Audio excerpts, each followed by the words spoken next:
journal d'information de l'Institution Saint-Pierre. Ce journal vous sera présenté par Chloé Choquet et par moi-même Myriam Carloc. Aujourd'hui, au sommaire, nous allons vous présenter la Chandeleur, l'art du cirque, la météo, un reportage sur le CDI.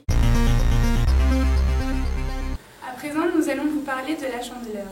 La Chandeleur, aussi appelée la fête des chandelles, vient des pays latins et païens. Autrefois, cette fête s'appelait la Festa Candelarum. La symbolique consistait à faire sauter de la main droite des crêpes et de la main gauche tenir une pièce. On disait que la première crêpe confectionnée devait être gardée dans une armoire afin que les récoltes soient abondantes. À l'occasion, la tradition voulait que toutes les bougies de la maison soient encore allumées et que la crèche de Noël ne soit pas encore rangée. La Chandeleur est la dernière fête du cycle de Noël. Elle est fêtée le 2 février, soit 40 jours après Noël. Aujourd'hui, cette fête se traduit simplement par le fait de manger des crêpes en passant un moment festif. Maintenant, nous allons vous présenter un reportage de l'atelier Art du Cirque présenté par Yelena Davilas. L'atelier Art du Cirque répertorie des activités d'équilibre et de jonglage. Il plaît aux élèves de différents niveaux grâce à son côté ludique et inédit. Le matériel utilisé appartient à l'établissement et se compose de cerceaux, balles, diabolos, quilles. Cet atelier comporte 24 élèves, dont 15 filles pour 9 garçons. En effet, la parité n'est pas égale. Un sens de l'équilibre est nécessaire pour pratiquer cet atelier, donc les dispensés ne peuvent pas y participer. Il a été créé dans le but de plaire aux jeunes de l'établissement, mais aussi pour innover et faire découvrir de nouvelles activités. Et maintenant, la météo va vous être présentée par Océane Marceau.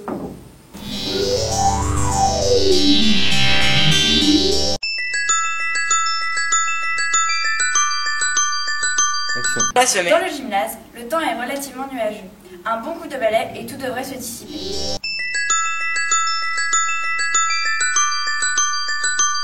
La foudre a frappé sur le CDI, ce qui est très rare pour cette région. Des livres sont éparpillés, mais bonne nouvelle, le soleil est prévu pour la fin de semaine.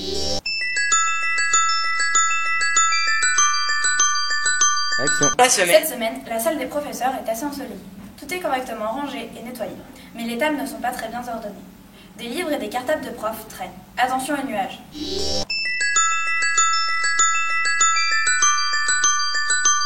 Cette semaine, grosse tornade dans le BVS. Les dégâts sont importants. Tempête de neige annoncée. Pour le début de la semaine prochaine, froid polaire. Couvrez-vous. Et maintenant, le reportage du CDI présenté par Benoît Hervieux. Bonjour et bienvenue au CDI. Nous allons parler avec Madame Godefroy. Bonjour Madame Godefroy. Bonjour Benoît. Alors on va vous poser des questions sur le CDI. Je t'en prie. Donc que veut dire CDI? Alors le CDI, c'est le centre de documentation et d'information.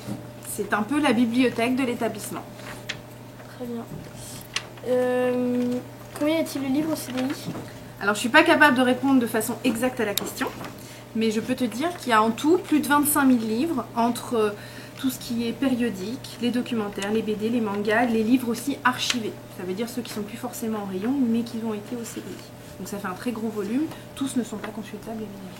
Et quel genre de livres y a-t-il au CDI? Alors, il y a plein de livres. Il y en a de toutes sortes. On va aller les regarder, comme ça va être plus simple pour t'expliquer. Alors, d'un côté, on a les documentaires. Les documentaires, ce sont tous les livres dans lesquels tu vas pouvoir faire des recherches. Les livres, ils sont rangés par rayon. Donc tu verras, on a le 100 pour la philosophie psychologie, 200 pour les religions, 300 les sciences sociales, 400 le langage, 500 les sciences, et ça continue, 600 techniques, 700 arts et loisirs, 800 littérature, 900 histoire et géographie. Alors, si tu prends un livre, tu vas voir tout de suite, on est dans le rayon des documentaires, tu vas pouvoir faire des recherches. Tu vas pouvoir de cette façon trouver des informations, d'accord? Ça va être des choses réelles et concrètes qu'on va t'expliquer. Par contre, si on va dans les bacs des BD, là tu vas trouver des bandes dessinées et ça va être forcément des histoires de fiction, des choses qui n'existent pas. Ensuite, on a une grande partie du CDI qui est consacrée aux romans. Donc les romans, c'est toutes ces histoires de fiction par genre. Donc on a des romans policiers, des romans sentimentaux, des romans historiques, plein de choses qui peuvent permettre à tous les élèves d'avoir quelque chose à leur goût et qui vont raconter donc des histoires fictionnelles qui n'existent pas. Enfin, on a les mangas. Donc on a un petit rayon. Il est là, il commence, mais il est en cours de création. Il va bientôt être agrandi pour permettre à tous les élèves de profiter des mangas. Donc les mangas, c'est une bande dessinée, mais elle vient du Japon. Donc elle a la particularité de se lire à l'envers. On prend le livre de cette façon. Et enfin, la dernière partie dans les documents se trouve ici, à l'accueil. Les magazines. Les périodiques, oui. Ce sont des magazines, mais pas seulement, il y a aussi des journaux. Donc tu vas trouver de tout. Il y en a sur à peu près toutes les matières, toutes les langues, en langues étrangères aussi. Et puis ça permet à tout le monde de venir se détendre, mais aussi de trouver des informations intéressantes au quotidien. Très bien. Et quels sont les livres les plus empruntés au CDI? Alors ce sont les BD. Statistiquement, ce sont les bandes dessinées qui plaisent le plus aux élèves et donc qui sont les plus empruntées. Merci. Sommes-nous conseillés quand on emprunte un livre? Tu peux, mais c'est pas obligatoire. Si tu fais la demande et que tu viens me voir ou que tu viens voir Madame Hamel, on va pouvoir t'aider à choisir un document selon tes besoins ou tes envies. Mais tu peux aussi venir au CDI de façon autonome et te débrouiller tout seul parce que tu connais ou parce que tu as envie de chercher de façon spontanée. Pour chercher, tu peux aussi utiliser les ordinateurs. Il y a un logiciel qui s'appelle BCDI 3 et qui permet de retrouver tout ce qu'il y a à l'intérieur du CDI comme document, mais aussi des sites internet qui sont conseillés parce qu'ils ont un intérêt, parce qu'ils ont des informations intéressantes pour faire des recherches par exemple. Donc tu peux aussi te servir d'un logiciel comme ça pour faire tes recherches toi-même et apprendre à utiliser un fond documentaire, c'est-à-dire tout ce qu'il y a dans le CDI. Et maintenant on va passer aux ordinateurs. Alors, qu'est-ce que veut dire BDI? Alors, le BDI, c'est pas au niveau des ordinateurs, hein. Ici, on est dans le coin informatique. C'est ici qu'on va venir faire des recherches, mais aussi travailler sur Word, faire de la mise en page, travailler une vidéo si on en a besoin. Et on peut faire plein de choses, mais c'est lié avant tout au CDI, même si ça peut être utilisé dans le cadre du BDI. Pour aller au BDI, il faut qu'on avance encore un petit peu. Dans cette partie, on se trouve au BDI, comme c'est indiqué au-dessus. Le BDI, c'est le bureau d'orientation et d'information. Le but du BDI, c'est vraiment de proposer aux élèves d'avoir des recherches et des informations au niveau de leur orientation. Donc, quel métier, quelle filière, quel centre d'intérêt pour essayer de les guider. C'est Madame Hamel qui en est responsable. Et pourquoi les ordinateurs sont surveillés en fait? Alors, les ordinateurs sont surveillés pour une question de sécurité. C'est quand même assez connu maintenant que sur Internet, il peut y avoir de tout. Donc des choses qui peuvent être dangereuses, qui peuvent perturber le développement d'un élève s'il tombait dessus par hasard. Donc ils sont surveillés de façon à ce qu'on soit sûr d'une part que vous n'ayez pas de rencontres malheureuses, donc sécurité pour tout ce qui ne doit pas rentrer dans les mains d'un élève, mais aussi pour être sûr que vous venez bien faire un travail et vous venez bien faire des recherches intelligentes et intéressantes, même si ce n'est pas toujours du travail. Parce qu'on n'est pas ici pour jouer, par exemple. Le CDI reste un lieu de travail, même si c'est un lieu où on peut se détendre. Et y a-t-il des améliorations par rapport à l'année dernière au CDI? Alors oui, il y en a plein. On a fait plein de nouveautés de façon à permettre aux élèves de profiter au mieux.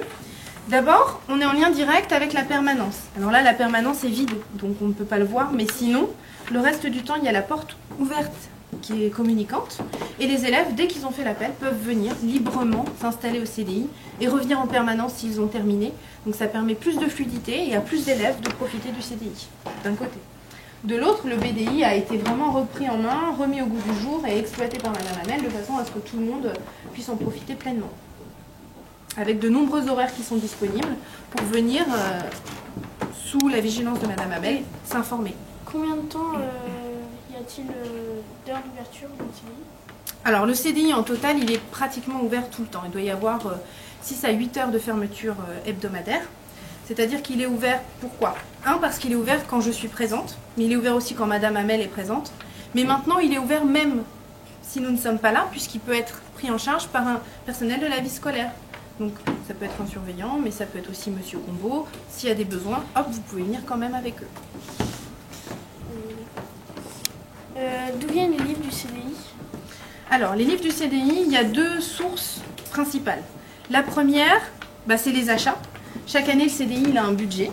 Et à partir de ce budget, on décide de faire des commandes. Alors au début, forcément, quand un CDI est créé, il n'y a pas beaucoup de livres.